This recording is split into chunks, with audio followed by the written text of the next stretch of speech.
Purdue as Mitchell looks for an answer. Ooh, pure, nothing but net. Garland to the basket, stole the inbound pass. He lays it in. Basketball down there. Very high percentage shot for him from that spot. Merrill for three. Tristan Thompson on the floor. Diaz, three, that's short. Hard rebound, ricochets out to Merrill for three again.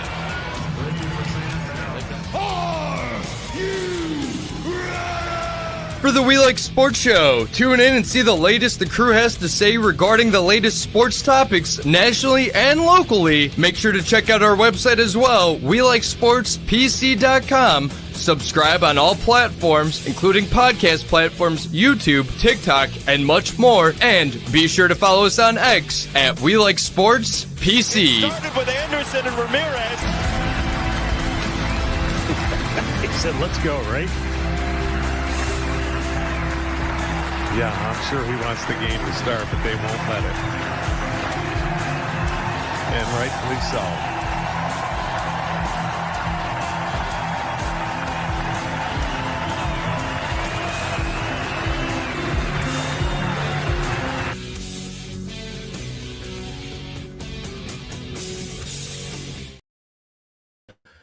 Welcome to the We Like Sports Show. I'm Payton alongside Cam and Avi once again. It is Tuesday. We are back.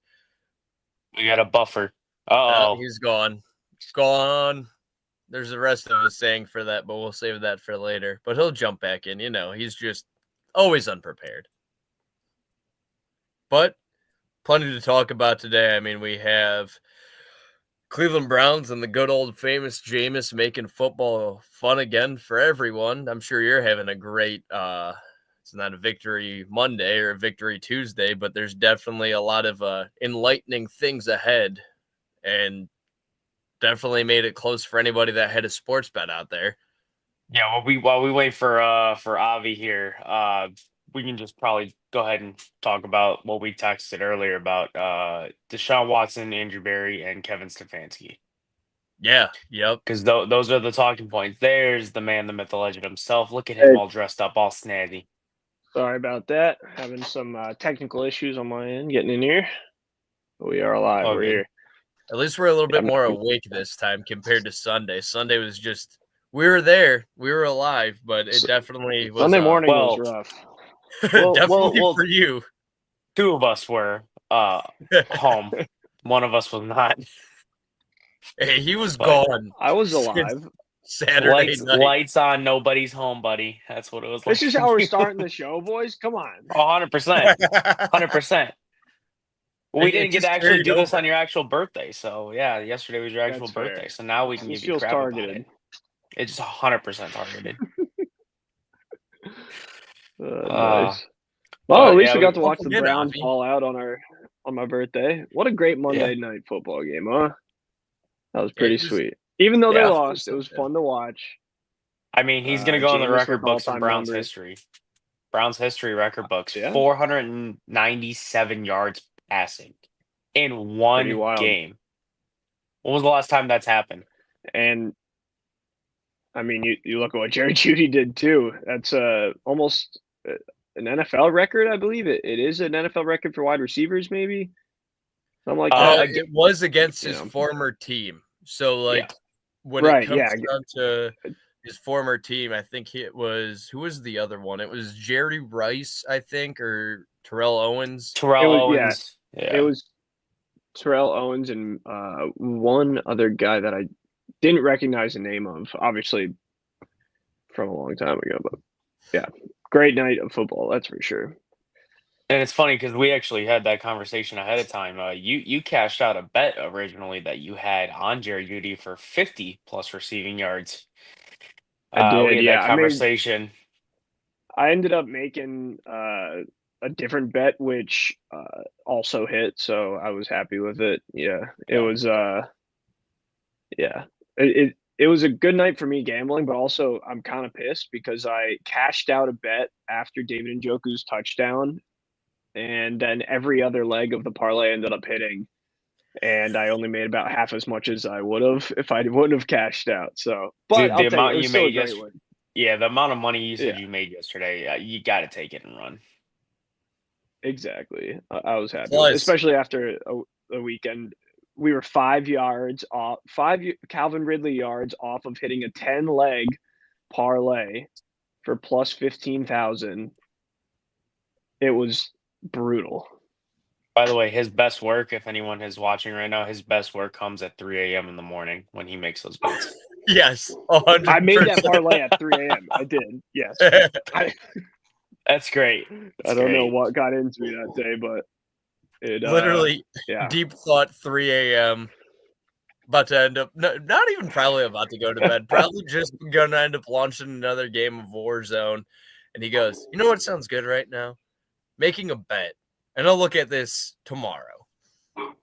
Dude, yeah, I was sitting here for an hour looking at like I was going into the fantasy football app, checking the past 10 weeks for all these players I had in there. And, it was such a great bet. If Calvin Ridley didn't screw us, it would have been electric. But we are on to next week, and we'll try again. And in other news, as we talk about sports betting and fantasy football, because I'm going to end up hitting you with a tidbit that information that dropped today for me. But if you want to end up catching our show on Sunday mornings for our pregame up until NFL games on Sundays, usually 11:45 until 12:45, leading you up until kickoff. But fantasy football wise, my one league, 6-7, the 8-man league, finished in 7th place out of 8. Came down to a tiebreaker, and I lost for the points for. I'm out of the playoffs at 6-7, I think it is. And there's 3 other people tied at 6-7 as well. Every other league we're golden in. Don't get me wrong. There's still hope for just other leagues. 10-2, I think, in my one league. Maybe 10-3 now, but everybody else kind of lined up. But the league that mattered most this past weekend, it's all gone. It's all dust. That's tough news, man. But hey, that's life of fantasy football. You can't win them all. Wow. Well, I'm in a predicament myself here. I got to pick up a defense, and I'm leaning towards Arizona's defense against Seattle this upcoming week. I actually like that a lot. The way so- Seattle's been playing, it's a good matchup. Yeah, and Arizona's home this time, so they definitely do play better at home.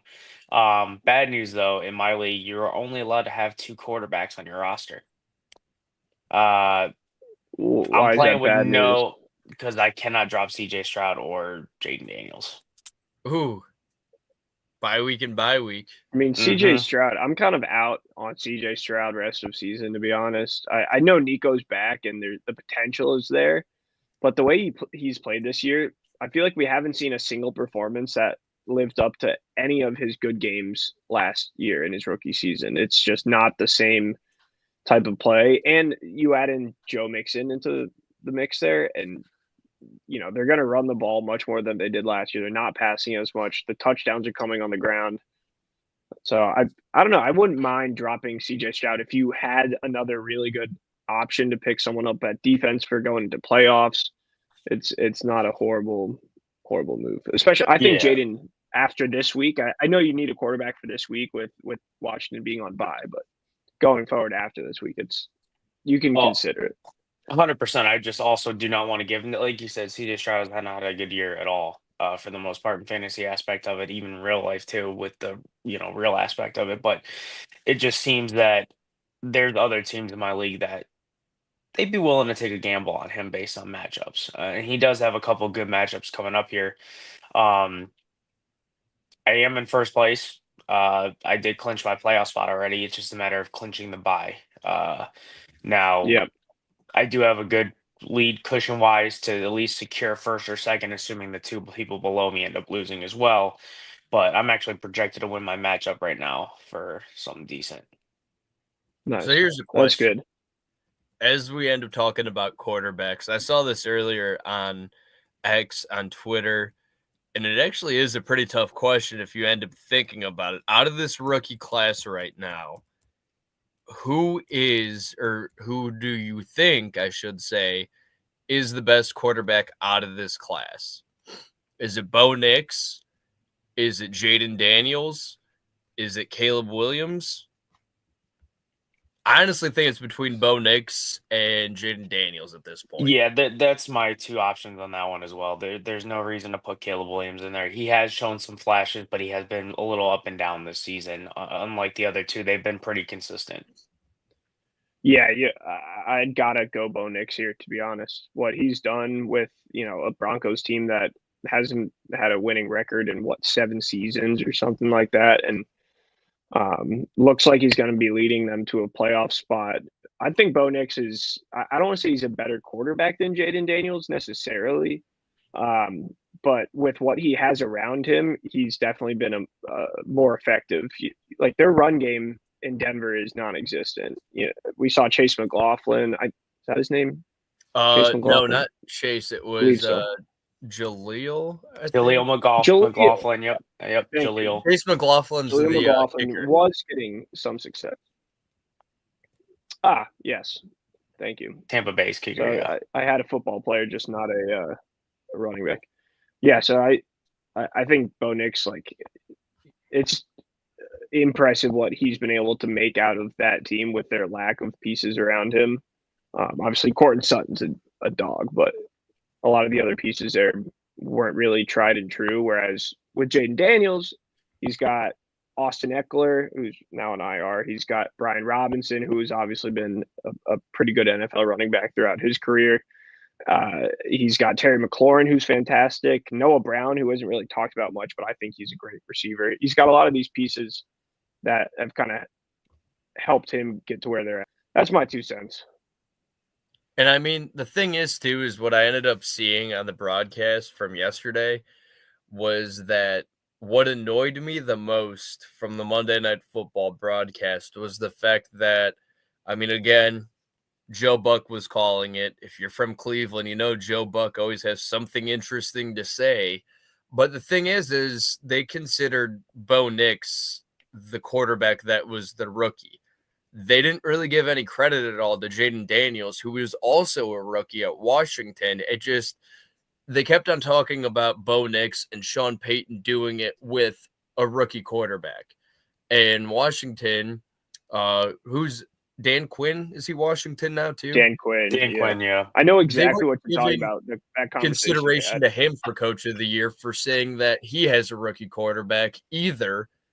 And just listening to, from my point of view, obviously you make mistakes over time, but it was frustrating to hear that it sounded like he didn't know necessarily what he was talking about. Yeah, it was very bizarre.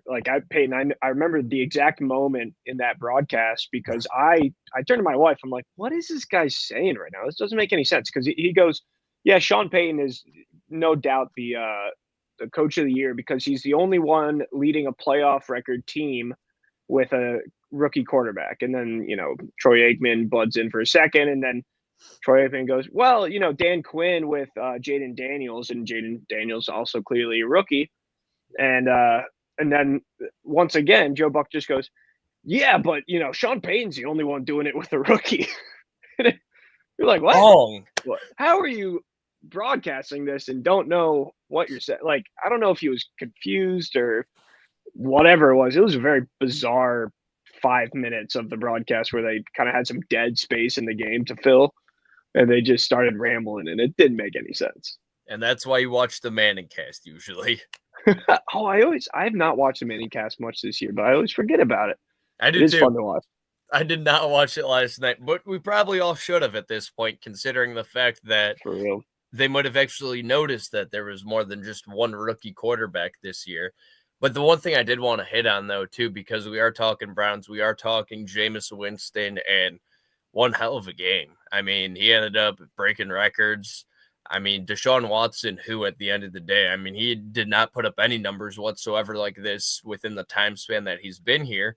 But Albert Breer ended up coming out last week, I think, and said that for 2025, it's expected that Kevin Stefanski remains, Andrew Berry remains, and also Deshaun Watson will probably not even probably, who will remain your quarterback for 2025 with quarterback competition?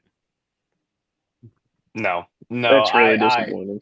no. You can take Albert Breer, whatever he says. No, you want to listen at this point. Looking at what Troy Aikman even said, he's an albatross. It is atrocious what he has done to this franchise as awful quarterback play, and everyone's gonna say, "Well, Jameis threw 3 interceptions and 2 pick-six yesterday." Yeah, but he threw for almost 500 yards. He threw for over 200 yards every game he's played in with the Browns. Deshaun Watson hasn't done that in a long time. Yeah, I mean, It, the whole thing doesn't really make sense to me, especially when – let me rephrase that. It makes sense to me for what the Browns have done in the past. It doesn't make sense to me from a practical football knowledge standpoint of, like, you see this guy plays like crap. We understand you paid him a lot, but you don't have to keep doing this. If you look at Jameis this year, Jerry Jeudy had more receiving yards last night than any single game of passing from Deshaun Watson. And Jameis did that with one receiver. And almost one half, Jerry Jeudy had like 160 receiving yards. and you even go about it. We look like we didn't even have a receiving core with Deshaun Watson. You had Jerry Jeudy look like he wasn't even a top 3 receiver on a team. Elijah Moore looked like he should be playing for the CFL. And all of a sudden, you get a quarterback that actually isn't afraid to throw the ball more than 5 or 10 yards on the field. And all of a sudden, now you got a number 1 receiver and a number 2 receiver, it looks like. Yeah, and to add insult to injury, we got rid of our Ferrari in the garage with Amari Cooper because he looked like he stunk this year. But turns out it wasn't him that stunk. It was just Deshaun Watson the whole time. Imagine if this team still had Amari Cooper and Jerry Jeudy coming out of the slot. It'd be ridiculous what these guys were doing. They'd be tearing the field up. And I mean, they said it multiple times. They said it multiple times, man. He if you would have went to Winston earlier, just go to Winston earlier, you might be, a 5-7 team still on the bubble. It makes no sense. And you're right, but this is like I said before. This is on par for what the Browns do. Last year, we saw Joe Flacco come in and lead this team to the playoffs. Deshaun Watson was never going to do that last year. There was not a chance. You ask anyone who's watched Browns games over the past few years and has some knowledge of the NFL around it, they're going to say, yeah, Deshaun Watson's not going to be the guy. But for whatever reason, the Browns, because they paid him a lot, and I think this is the ownership that's forcing this, they're not going to go and get somebody else. They're not going to – I doubt they're going to pay Jameis what he deserves.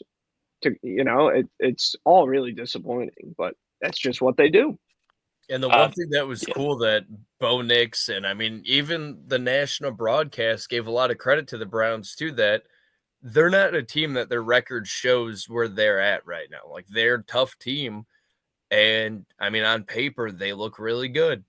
Nick Chubb, I mean, whether you want to face the facts or not, I think this is officially his last year as a Brown just because he's just – 2 knee surgeries puts you in a predicament at the end of the day. You can't end up rushing over and over again. And outside of very few and far between running backs, the running back life expectancy isn't that long to begin with. 30 years old is usually your cutoff. And you first saw it with Todd Gurley back in the late 2010s, back when it was 2018, 2019.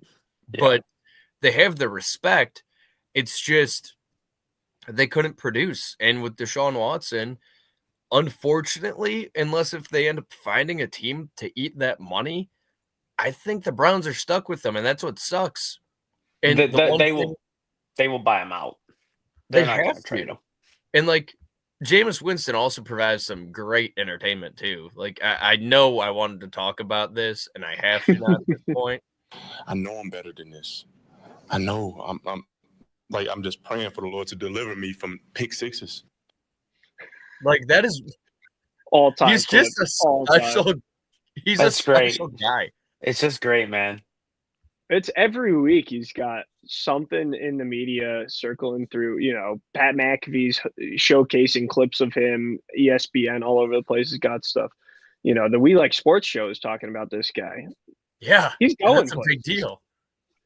No.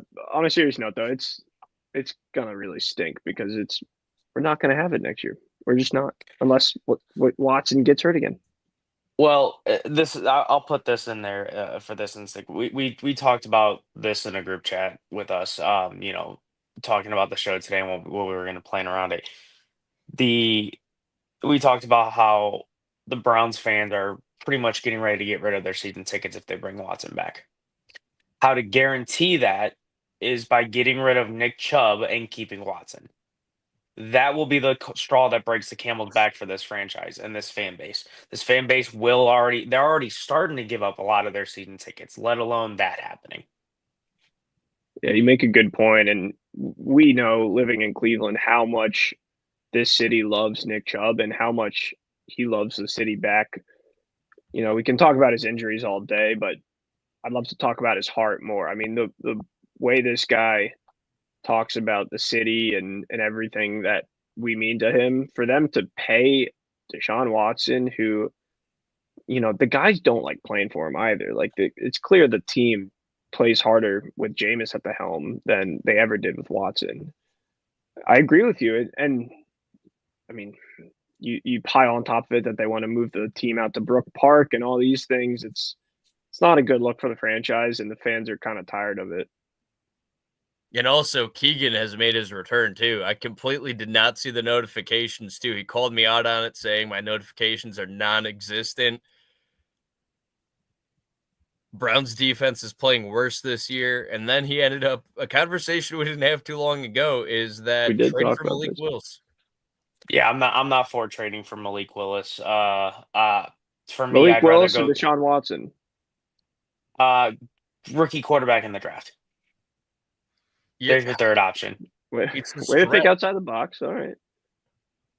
I'm saying you got to go Ashton Genty, and you have to end up going a late first round or second round quarterback at this point. Honestly, You could take a gamble on a second rounder. I mean, we could trade back in and get 2 second round picks. With how many third and fourth rounders we have in the next couple of years. You can go get yourself a running back that you can also then keep Nick Chubb and allow that to happen. Keegan, no, absolutely not. Shador Sanders is, to me, another Johnny Manziel. He's already flexing the Rolls Royce and all this stuff in college. No, thank you. I don't want anything to do with him. I'm a big fan of it, honestly. Bring in Shador Sanders for the Browns.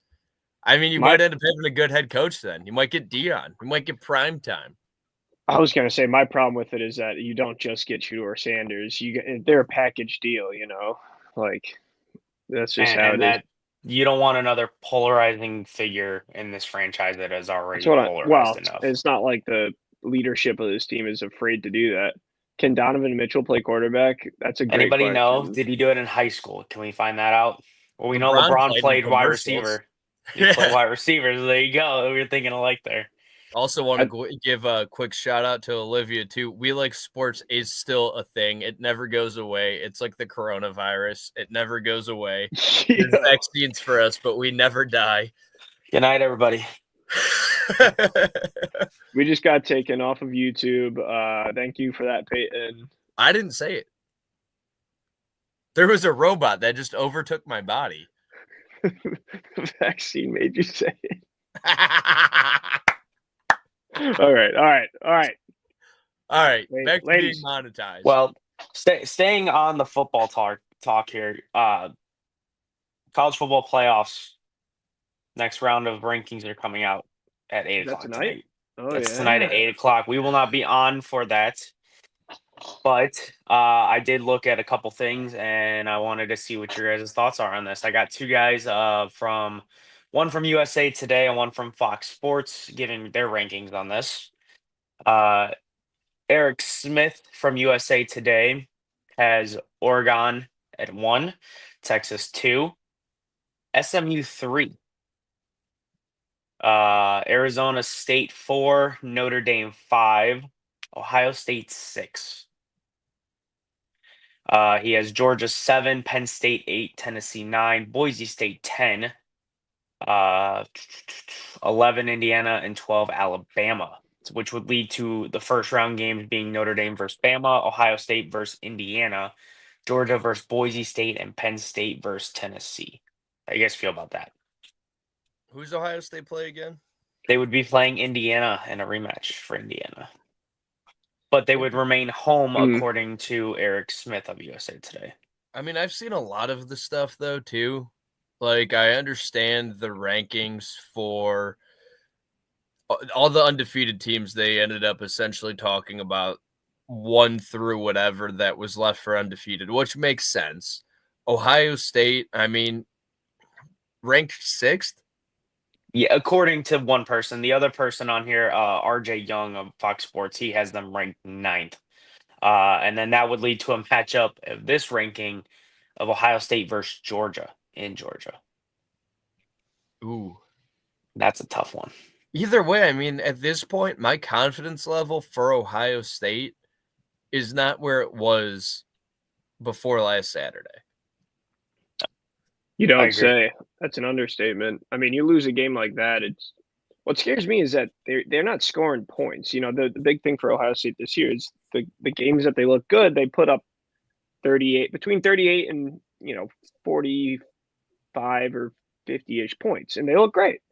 And then they'll come out and score 17, or in this case, 10 points, and you're like, what happened to this team? You know, did Ryan Day forget to give them a pep talk before the game? What happened? So when it comes down to the playoffs, it's do they fold, or do they pitch a tent and say, we're here, we're doing it. And this would be the year too, unfortunately, for Ohio State, that after they lose to Michigan, after they lose to Oregon, they would end up going on a run with this new format and win it all, because all hope is lost. They're going to end up considering the fact that the flag was planted. That was enough to end up getting the fire burning inside, and then they win it all, or something crazy, especially if they face somebody like Georgia. They could go on a run, but you have not seen Ohio State go on anywhere close to a run yet. They haven't been existent. You get one good half against bad teams, and then they lay off the gas. Right. Yeah.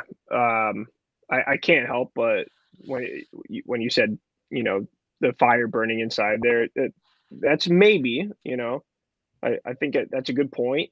They could have ignited that kind of drive to go and compete. But I can tell you something that was definitely burning after that game, and it was their eyes because of the pepper spray.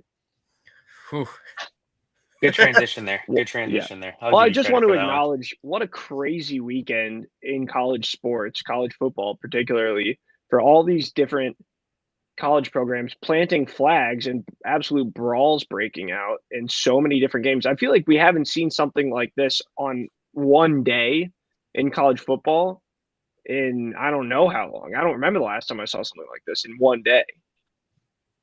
I mean, we kind of hit on it on Sunday, but it was still something that was just not seen before. And whether or not that set the tempo or not for the rest of the day, I mean, national news was even covering it, and they can't even say that anybody was at fault. And of course, they have to end up trying to flip the script, and they have to go, well, maybe Ohio State started it because it was the noon game, and everybody else decided to follow suit.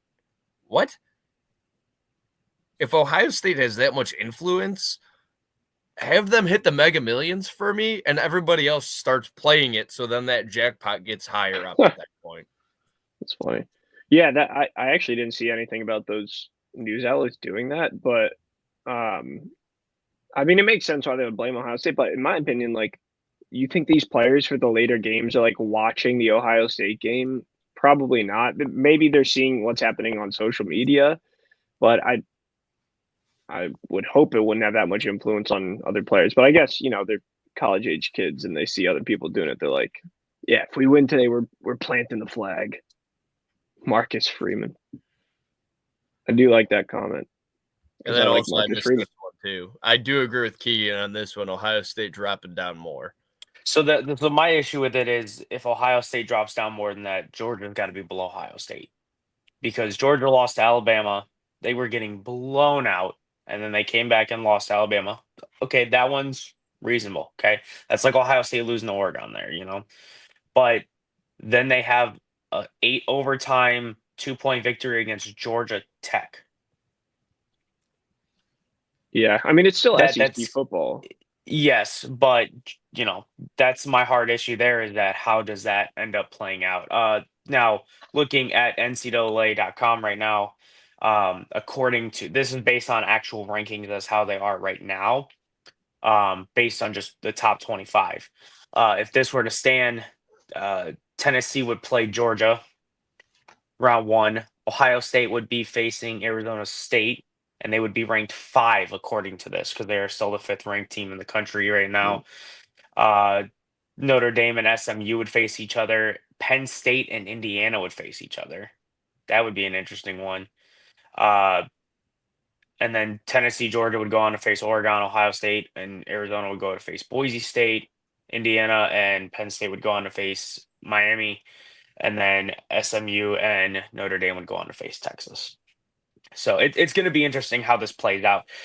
I knew you're going to do that. I knew you're going to do that. I knew it. I knew it. I knew it. I'll hit you with that, but there you go. I'm just looking at the schedule here from Georgia Tech because you brought up like how that could affect Georgia's ranking. What a strange season. That's what I was going to bring up. What a strange season for Georgia Tech. And I was incorrect for saying they're SEC football. They are ACC. But they lost to Virginia Tech and only put up 2 field goals in that game. And then come back and beat Miami and almost beat Georgia. They beat North Carolina State, too. It makes very little sense. I mean, they lost to Notre Dame as well, who's another ranked team. They had a tough schedule this year, Georgia Tech. And, I mean, because of their losses, I don't think they're getting the credit they deserve. But it's definitely impressive what they've done this year. Well, you want to make it even more impressive here. They lost to Syracuse by 3 earlier the first 2 weeks of the season. Mm-hmm. They lost to Syracuse by 3, beat Miami, and Miami lost to Syracuse. That's pretty impressive. Yep. Yeah, I mean, they beat Florida State earlier in the year when people thought that Florida State might be something. Y'all putting South Carolina in? I don't think anyone is, unfortunately. No, I don't see a way for them to get in here. They got 3 losses on the year, one of which was LSU. That one's understandable. But then they lost to Ole Miss. That was a big killer, 27-3. They got whomped by them. You lose to Alabama, that makes sense. These are all, those are SEC schools. But, you barely beat Clemson. And it's tough to see a way for them to get in here, unfortunately. I honestly don't see it being too far-fetched, but I think it also just ends up being into consideration for the fact that with the new format and it being as many teams as it is now, I feel like until after your championship games are through, the rankings are going to end up changing again. So, I mean, obviously it's going to end up happening over time. Not going to say that they're completely out of the question. I won't personally put them in.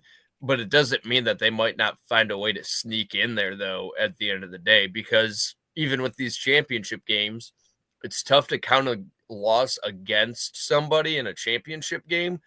But if the committee's the same way that it's always been, they're going to end up taking the wins and losses into more consideration, championship game or not. They're always critical at the end of the day. I tell you what, they hung in against Ole Miss. And Ole Miss beat Georgia. Texas plays Georgia. Does the loser of Clemson and SMU still get in? I think so, yes. Because I think the main game you want to focus on here is going to be this Saturday. SEC championship game, Texas and Georgia are going to be the main one. If Georgia loses that'll be 3 losses for them. It's hard to put them in with 3 losses. Because you're not putting Alabama in with 3 losses either. But it's Georgia, I mean.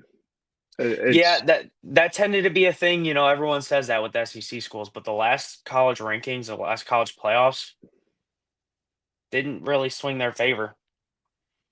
Yeah. I mean, I feel like it's so different this year with the strange structure of all of it, the way that they're doing it with the conference championship winners. That's why this year, obviously it's different than other years in college football, but this year more particularly, I think it's harder to predict what's going to happen before these conference championship games.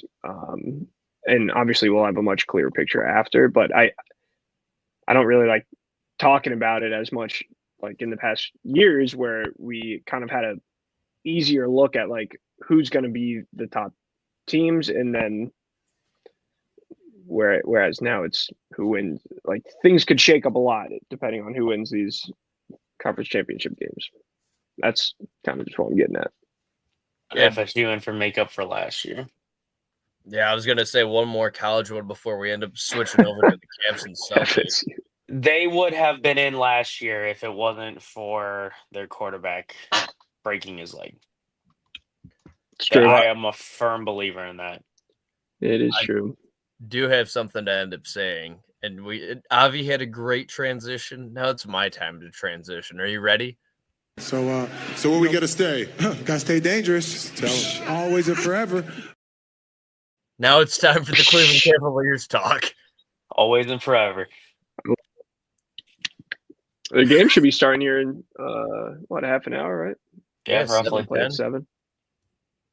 Against Washington. But yeah, let's talk Celtics. Yeah, that's going to be brutal. I know that the line earlier today for that game was Cavs minus 16.5. So they think it's going to be a blowout, clearly. The money line was really rough, too. I think it was like plus 900 to minus 1,600 for the Cavs. Yeah, that essentially means there's no chance the Wizards win that game. They're on a 14-game losing streak.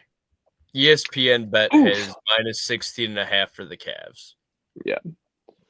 Well, there you go. Let me ask you this, Payton. Which one of your two favorite players you want to start with? So are we talking about betting? Because I already put something. I put 3 parlays in today, which I mean. Well, first before we hit that, we'll finish with that. We'll leave some people with some good advice, some good knowledge dropping on them. But why don't we talk Boston Celtics against the Cleveland Cavaliers? Because what a great game that was. I mean, an all-time early season comeback. MVP type performance for Donovan Mitchell. Had other pieces on the floor contributing around him, and then he just went absolutely ballistic in the fourth quarter, going 6 for 6 from the field, 4 for 4 from 3, scoring 20 points. Ridiculous stuff from Donovan Mitchell. It's about time he woke up too. He's been in a slump, which is where I was going with the Payton thing was, Donovan Mitchell finally waking up, but his other favorite player seems to be cooling down. Ty Jerome. Yeah, I've kind of not gone sour on him necessarily, but I've been more cautious with him when it comes to sports betting now too. But I mean, all in all, reality was going to end up setting in for Ty Jerome. I mean, he got a boatload of minutes early on, mainly because of injuries. I think that huge cause was Karis LeVert being out during a good portion of that, so he stepped up as the 6th man. I mean, it's going to be even more interesting with the Max Strus coming back here in the next week or so, if not earlier, because now you have the issue of, I mentioned it before, Isaac Okoro or Max Strus. Do you end up trading one of them? Do you end up putting them into the rotation, and Isaac Okoro comes off the bench for great defense, but he's also providing, even though it might be 2 or 3 3-pointers in a game, they count early on. It's momentum early on too, because he's getting wide open shots and draining them. I'll let that Avi start on rotation's this. going to get a lot more interesting here in the next couple of weeks. Yeah. Honestly, this is what I love about the Cavs is that they have the ability to kind of change the starting lineup based on who they're playing. I think if they need a stronger defensive piece off the start of the game, they're going to have Isaac Okoro in. In a game like the Boston Celtics, it's going to be Isaac Okoro who's on the field or on the floor more because they need that defensive prowess that he brings. And, Isaac Okoro can still score in this game. I mean, we saw him go 2 for 2 from 3. His only 2 shots of the game were for, 3-pointers that were pretty critical, and he drained both of them. I think Max Strus, he'll get his fair share of starts over the first few weeks because he needs to get back into the swing of the game. But I think down the stretch, Isaac Okoro will be a piece that's more important defensively. while Strus will be more of a replacement for Sam Merrill, in my opinion, where he's going to be kind of a spot-up shooter, not as much of a key piece for them down the stretch. Keegan's a little bit wild with that comment, saying Cavs are 79-3 with Max Strus. Hey, I love it. Don't get me wrong, I really like Max Strus. I'm not talking bad about Max right now. I think he's a great player. I was at the game last year where he hit 3 from 80 feet or whatever it was to win the game, and it was he's created some amazing moments for the Cavs, and he's a great player. I just think I don't know if he'll be an everyday starter or if he'll kind of switch those pieces out depending on the matchup. And you were at the game against the Celtics as well, so let's just put it out there as is. Avi and Cavs games, epic moments hand in hand. They just interlock. Yeah, I've been to some really cool Cavs games. The one that'll always haunt me is I had tickets to the night when Donovan Mitchell dropped 71 against the Bulls, and I didn't go. I watched the game at home. That was really rough. It's all right, man. We make mistakes sometimes. Sometimes, I mean, you have an opportunity to go to a playoff game too, and other things come up, and you're the good guy, and you miss out on a playoff game when Oscar Gonzalez ends up tying up the game against the Yankees, and I'll never forgive myself for that. But at the end of the day, I mean, life goes on, moments are still created, and Cleveland sports goes on too. And I mean, if you just miss one of them, thankfully, there's always more bound to happen too. I mean, who knows? Maybe if I would have went to that game previously in the playoffs with Oscar Gonzalez, I'd miss out on a big Christmas walk-off tie, or not a walk-off, but a game-tying home run in the ALCS against your Yankees. Were you talking about the Oscar Gonzalez base hit up the middle? Yep. I was there for that one. Of course you were. I was there with my Yankee neighbor too, and he was hyped the whole entire game, and then that happened, and I just, I was having the time of my life at that point. But that's just Cleveland sports for you. And what I ended up reading about, too, to get back on track with the Cavs, is Kenny Atkinson said that Max Strus and Dean Wade are progressing. There's still no timetable for Max Strus. I mean, having that ankle injury, it's definitely, I think at this point, 100% you have to end up easing him back in without a doubt. I don't think because it was expected 6 weeks or so. The season started end of October, probably looking around this first week of December. I think now at this point, you're probably looking at January that he'll be back to be a safe bet. Yeah, I hadn't been following when he's coming back. That's good to know. I mean, this is one of those things, like, the team's rolling. We don't need another piece necessarily, but it's good to have depth, but it's always good to have healthy depth. So let's not rush people back. Yep. There's no reason 100%. To do it. There's no reason at all. So let me go ahead. Go ahead. No, Cam, you go ahead. I was going to transition into the bets that Payton was talking about. But if you got something else here, roll with it. Yeah, real quick on the basketball aspect of it. Is there any team, East or West, that is really surprising you right now? Oh, hold on. Good question. I know there's somebody. For me, it's the Houston Rockets being 15-6 right now. That's a great point. Yeah, the Rockets, it doesn't really make sense what they're doing with the roster they have, but they're doing it. Good for them. It's pretty wild to see the Houston Rockets sitting second in the West right now. That's for sure. I mean, honestly, the whole West is kind of crazy right now. Like, the West is insanely close. You're play-in games with the Suns, Lakers, Nuggets, Spurs. The Spurs are in 10th, and they're 4 games out of first place. Seeing the Kings at 12 is shocking to me. What's shocking to me for the East is the fact that the Orlando Magic are the 3rd overall seed in the East. I mean, they're a good team, don't get me wrong, and they have Paolo. And I'm going to have to disagree with you there. It doesn't surprise me at all. Yeah, that doesn't. Yeah. They gave us fits last year in the playoffs, man. That doesn't surprise me. Dude, Paolo Banchero is like a generational talent, in my opinion. He reminds me a lot of Luka Doncic, the way he plays. Yeah, like, I think Paolo is going to be a really good player in this league for a long time. Yes, they did. 119, 116. Yep, that was 2 days ago. I will say, on top of that comment, Avi, Wagner. Is that it? Franz Wagner. Yeah, That however you want to say it. he's been pretty good as well. I mean, he showed up last year in the postseason against Cleveland and forced into the game 7. He was tough to guard as well, and he's been doing his thing as well this year. Yep. Yeah, I mean they're a good team, that's for sure. But obviously with the NBA, where things get really interesting is like it's an 80-game season. I always say like the middle 40 games are where the season is decided because there's injuries, there's trades, different teams are shaken up. That's what it's really going to decide over this next month. Once the NBA Cup kind of wraps up is when we'll start to see like where these teams really sit, who's actually going to dominate the rest of the season. But the way it's looking, I wouldn't be surprised if it stays similar to where we're at now in terms of standings. The only thing that I ended up saying is definitely going to be different is the Nuggets being the 9th overall seed, but Joker was out for a good minute though too. I mean, he was missing some time for the Nuggets. It makes sense. I would not have ended up guessing early on that the Nuggets and the Spurs would be as close as they are. But obviously, like Avi said, injuries are something that you end up either making it or breaking it in the NBA. I mean, the New Orleans Pelicans are 4-18, and when they ended up having healthy Zion, they were able to contend with the Cavs a couple weeks ago.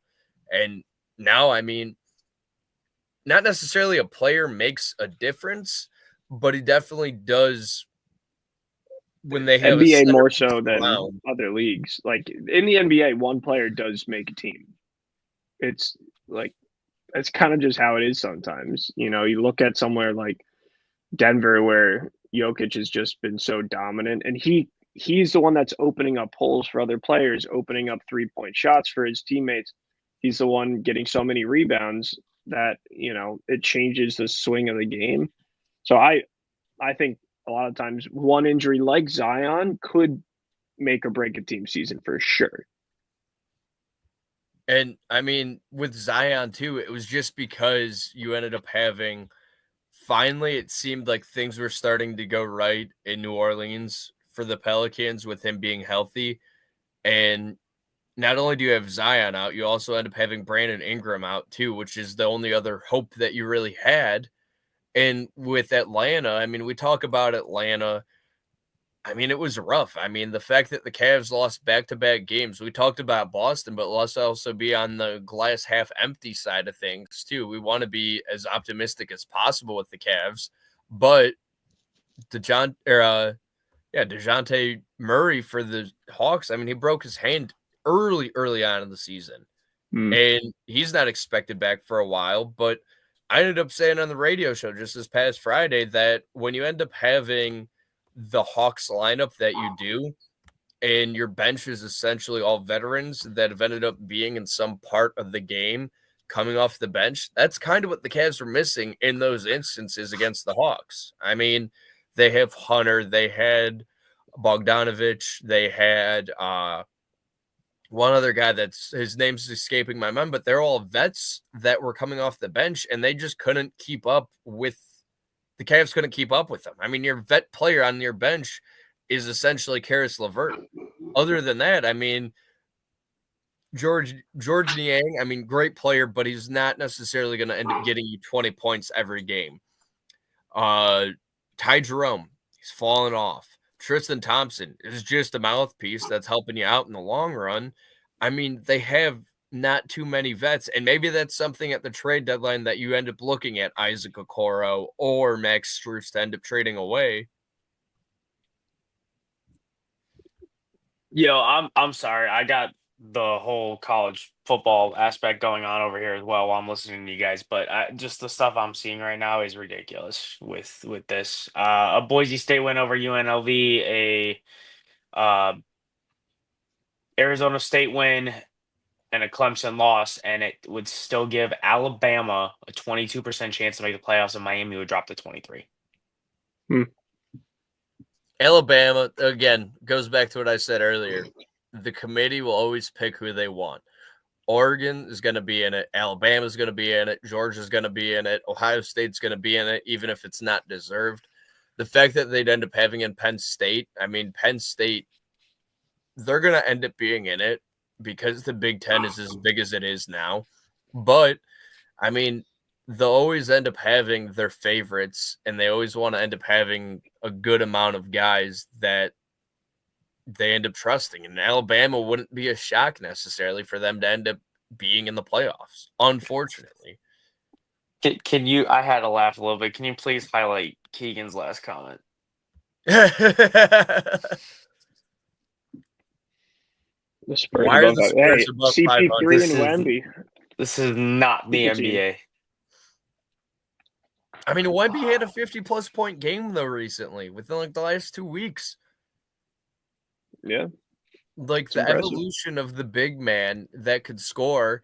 I mean, not too many people want to give him a lot of credit, but Zach Edey for Memphis, he's part of the reason, too. I mean, he's coming off the bench, but he's hitting a couple threes now, too. Evan Mobley developed his perimeter game as well.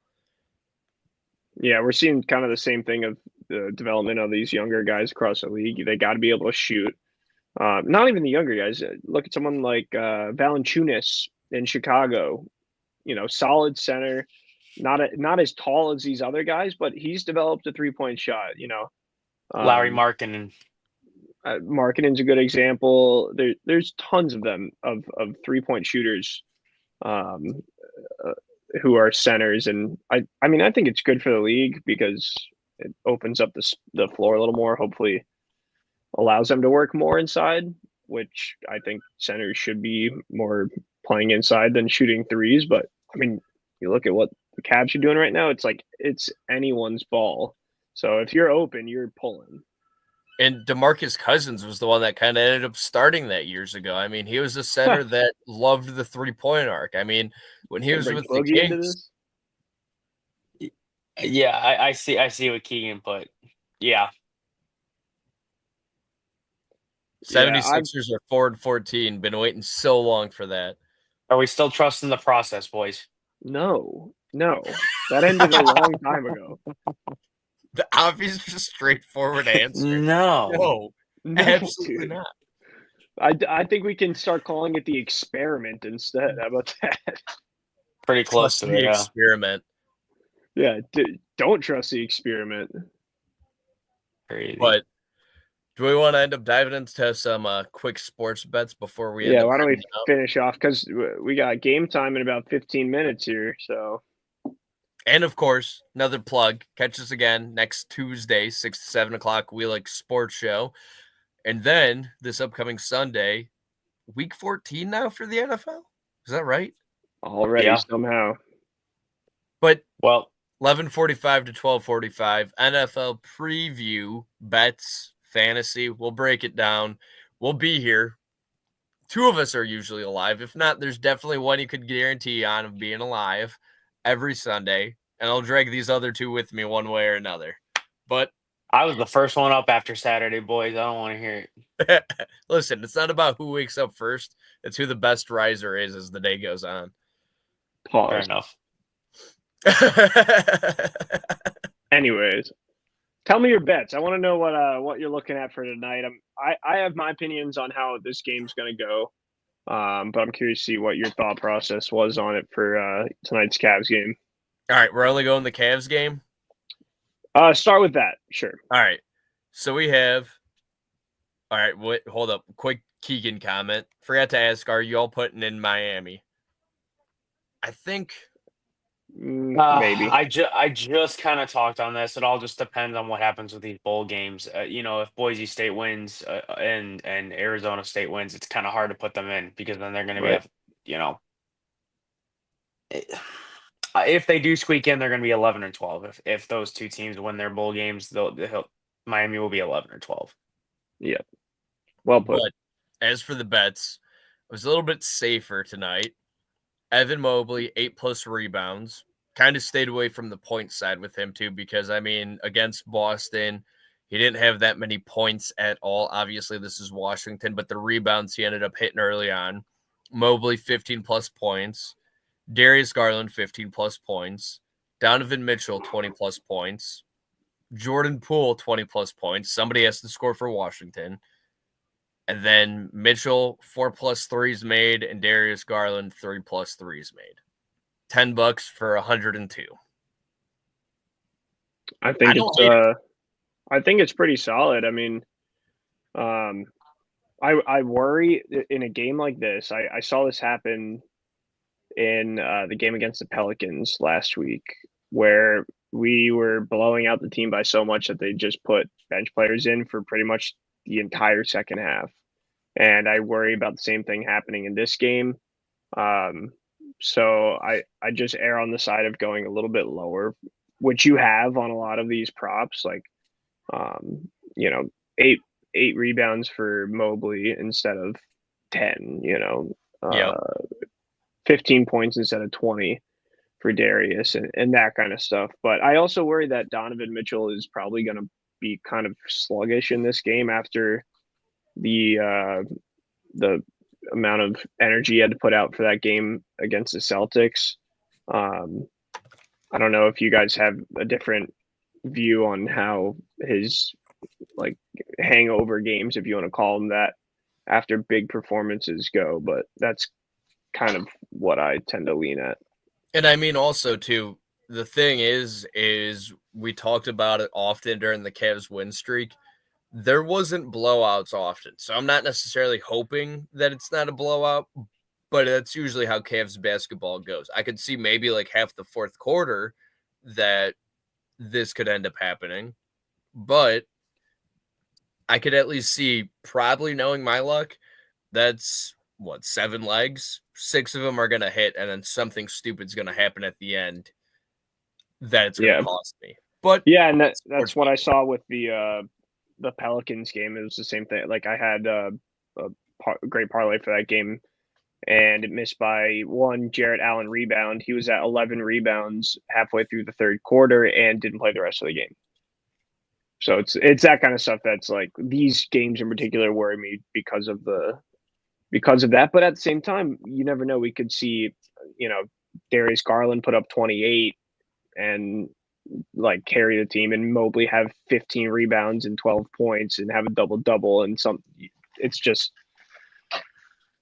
we don't really. The concern is probably Jordan Poole for 20+ points, because every time I pick a lead scorer that's expected to score, it's always a bench player that scores a ton for the opposing team for whatever reason. I mean, I saw it against the Hawks. Hunter ended up doing that against me. Yeah. But, I mean, you can't really – I think it's just natural when you end up rooting for your hometown team and you place that bet that when you try to figure out who might be the lead point scorer for the opposing team, they throw you a curveball and you're swinging and hoping that you end up hitting it. Yeah, that's when I tend to bet on the Cavs specifically, I generally only focus my parlay on the Cavs because I know that team really, really well. Yeah, I try to stay. Obviously, you can get a lot of value off betting both sides of the game. But if I don't know a team really well, why am I going to act like I do and put my money on it, Right. You don't have to call me out like that, brother. Oh, I'm not. I'm just I like the play of Jordan Poole 20+ because, like you said, like who's going to score for this team? It's going to be him. But yeah, we'll see. I think that it's some good plays. I mean, I kind of have a similar thing on my parlay. I have 14+ points for Darius Garland, 10+ points for Jarrett Allen, and then I just preached about not gambling on players that I don't know, but I am tonight. Funny how that I found some mismatch plays that I really like, and it's Ja Morant for 15+, and his game against the Mavericks, I think that's gonna be a really high scoring game. Ja will have to score in that game. And then Scotty Barnes, 7+ rebounds against the Pacers. For whatever reason, Scotty Barnes has averaged like 9.8 rebounds over the past couple weeks. So 7+ should be an easy line for him. And then, like I mentioned, the Dallas Mavericks against the Grizzlies, I think Luka Doncic, points plus assists, 37.5 or 36.5, depends on the book. I think that's a good bet because Luka's going to have to carry that team tonight. And honestly, I have, before I end up letting you guys go, I ended up throwing together $1 prop for the Dallas Grizzlies game. Luka and Kyrie, 25+ points. Ja and Jaren Jackson Jr., 20+ points. Klay Thompson and Desmond Bain, can't speak, 15+ points. $1 for 33. I mean, that was kind of just throw $1 in a hat and hope for the best. But the Nuggets and Warriors game is, I think, where I'm going to end up making my most amount of money. And that one was kind of safer. And plus, it's a $10 no sweat. But I think that's kind of the route that I'm going to end up winning my most money tonight. If I end up hitting 2 out of 3, sweet. But in reality, if one just hits, I'll be a happy Payton come tomorrow. Very nice. Send me those way in the group chat. I want to take a look. I'm already ahead of you. I already did. Yeah, you already did that. Beautiful. But I was just going to say, guys, for next week's episode, we'll talk about what we can do for it. But winter meetings for baseball. It's been too long. They start the 9th through the 12th, so starting next Monday. And crazy. By the way, college football rankings are coming out right now. It actually starts at 7, not 8. So and watch also, that if you again. I want to end up hitting on next week too, because it's going to be something that's going to be looming for a while. Is the new Rob Manfred proposed golden batter rule? Stay tuned to next week because I mean that's just absolutely softball berserk type energy. I don't understand the situation. I keep on hearing a lot of hate towards it, but I don't disagree with the hate either. I'm sure we'll all talk about it throughout the week. We might end up hitting on it on Sunday because it's not always just sports betting and fantasy football at the end of the day. And also Keegan, as we ended up going, he wanted to give a quick shout out to the Bengals. Cam, do you want to read that? No, because I have both these guys on my fantasy team and they're killing it for me. And I'm currently in first place. So I will take them, Keegan, very happily. They are not doing terrible for me in fantasy. What's funny about Keegan's comment is that, well, Joe Burrow and Jamar Chase are like the best 2 parts of that team. The Bengals still suck. Get facts. 100%. Dan Orlowski and Shannon Sharp got into it about Joe Burrow being the reason they lost that game. I don't agree with him. I disagree. No. Yeah. Shannon Sharp is like, coaching. It's on him. No, you can't. He threw an interception that tipped the defensive line and T. Higgins. Hey, what at are you the end of supposed the to day, do? the Steelers won. I don't care. All right, good night, everybody. There's one statistic that sums up the Bengals season. If we want to finish on this, I think this is like a perfect statistic to sum it all up. This season, NFL teams that have scored over 33.5 points are 50-1. The Bengals, when they've scored over 33.5 points, are 2-4. That's all you like. What are we doing? That's horrible defensive coaching. That's all it is. Keegan said we are not ranking Army again. What the hell? Army was ranked 24th. Memphis was 25. Army was 24. Colorado 23. Colorado's going to end up making it into the college football championship. UNLV is 20. Missouri 19. Yeah, well, we can just talk about this after. But yeah, we'll touch on it next week. On that note, tune in next Tuesday, 6 to 7 o'clock-ish. Sunday, 11:45 to 12:45 for fantasy football sports betting. 12:45-ish. Got Cleveland Cavaliers basketball to watch, but thank you for listening and watching. The We Like Sports Show podcast drops Wednesday morning. For Avi, for Cam, I'm Payton. You've been listening to the We Like Sports Show, and we'll see you Sunday or next Tuesday. But take care, and thanks for listening or watching. See you next week.